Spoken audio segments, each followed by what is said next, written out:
রাসূলুল্লাহ সাল্লাল্লাহু আলাইহি ওয়াসাল্লামের উপর আমরা মন ভরে দরুদ পাঠ করি সাল্লাল্লাহু আলাইহি ওয়াসাল্লাম। ইন্নামাল আ'মালু বিন্নিয়াত।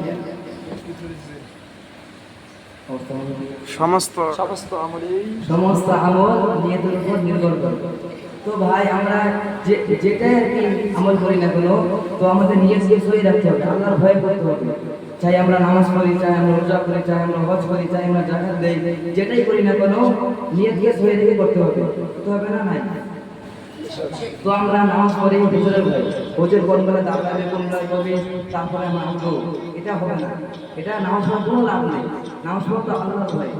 কারণ মুয়াজ্জিন যখন আযান দেয় হাইয়া আলাল ফালাহ, তোমরা মঙ্গলের জন্য আসো, মুয়াজ্জিন তো বলেই যায়, তারপরে কেন করতে হবে তোমাদেরকে?